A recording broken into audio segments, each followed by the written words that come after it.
It looks like the JOLTS report, job openings, was bad news, was good news for the stock market. Bond market took it as bad news, so there's a conflict between the two markets.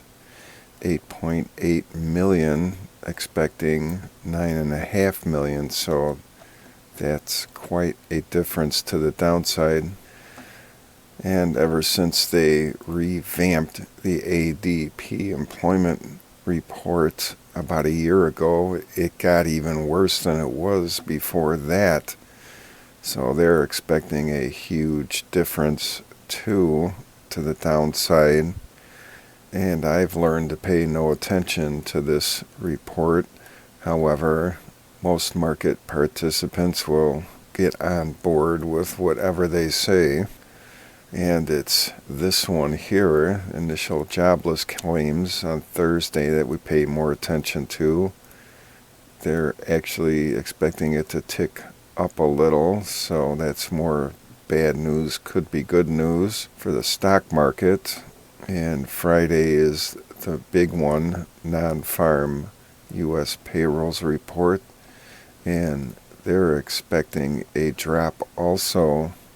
I pay more attention to this one and the one before it on Thursday than I would ADP, but I'm sure the market will move at 8:15 Eastern time over here. And price in the pre-market hours for the S&P 500 at 5:36 a.m. on the 30th. Central Time is 44:93. And in the S&P 500 daily cloud chart, the QQE had the crossover, the fast above the slow, and price pretty much nailed the top of the cloud, which for today on the 30th is at 4497.96. I'll zoom into this current area now. And that JOLT report was at 10 a.m. Eastern time. So the S&P opened on the 29th at 4432.75, even less than where it closed the day before.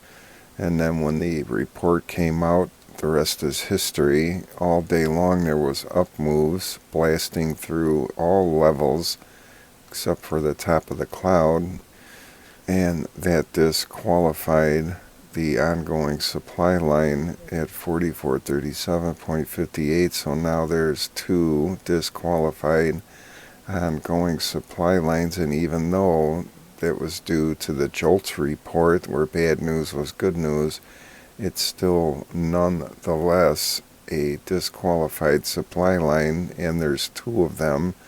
So I would consider that a fading opportunity the other way to the downside. Maybe not right away, but soon.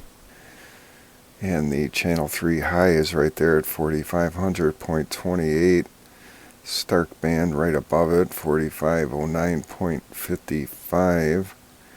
And the Bollinger Band, upper band, 4522.91. And the Shanghai indicator made it out of the negative section yesterday on the 29th, 7.07. It spent a long time under zero back to the beginning of August, so pretty much the whole month under zero in the negative section for the Shanghai. And the ATM slow trigger did make it above the oversold 25 line. So the fast trigger is still up in the overbought area past 75. So that's a show of strength. And this is somewhat a show of strength also.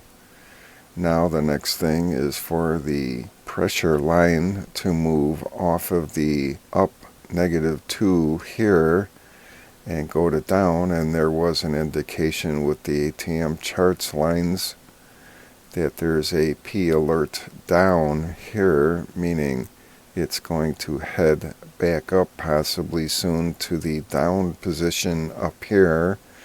It's hard to wrap your head around, but think contrarian.